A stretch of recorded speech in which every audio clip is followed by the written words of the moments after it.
পয়সা Himadri cold store, তাদের তথ্যটা সঠিক ছিল, তারা একটা তথ্য দিয়েছে। আর অন্য অন্য কোল্ড স্টোর মালিকেরা কেউ 3 টাকা, কেউ 3 টাকা 50 পয়সা, এইভাবে যে যাহা বলছে আমরা ওইভাবেই লিখছি।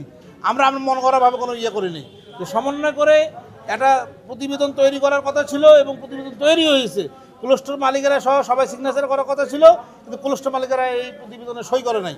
না করাতে অন্য কমিটির সদস্যরা সই করে এটা কৃষি বিপণীতে সদর দপ্তরে পাঠানো হয়েছে।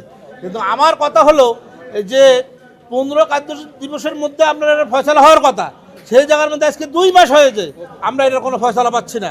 আলু তো অর্ধেক সময় চলে যাচ্ছে, চাষিদের কাছে সেই চাষিদের মাথার ঘাম পায়ে ফেলা ফসল রক্ত চুষে নিয়ে যাচ্ছে, ভাড়া দ্বিগুণ ভাড়া আদায় করে নিয়ে যাচ্ছে, 200 টাকার ভাড়া 435 টাকা। তা আমার শেষ কথা হলো যে যদি 16 তারিখের মধ্যে যদি এর কোনো সুষ্ঠু ফয়সালা না হয়, আমরা এটা রাজপথে আমরা এটার মোকাবিলা করব এবং সারা দেশ আমরা অচল করে দেবো। সারা দেশে আমরা আন্দোলন করব, গাড়ি ঘোড়া সমস্ত বন্ধ থাকবে আমাদের এই ফয়সালা না হওয়া পর্যন্ত। অধিকাংশ জেলায় আমাদের নির্দিষ্ট মূল্য নির্ধারণ প্রস্তাব পাঠাতে সক্ষম হয়েছে, কিন্তু আমাদের রংপুরে এই জিনিসটা হয়নি।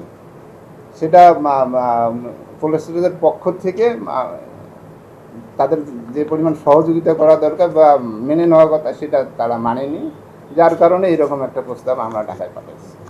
কৃষকরা অধিকাংশ জায়গায় যেহেতু রাজি হয়েছে, সে জায়গায় দেখা যাচ্ছে যে 5 টাকা হলে কৃষকদের ভালো হয় আর কি। হিমাগারের ভাড়া তো 6 টাকা 75 পয়সা নির্ধারণ করা আছে, তারা এই সর্বোচ্চ এর মধ্যেই তারা সম্ভবত নিচ্ছে।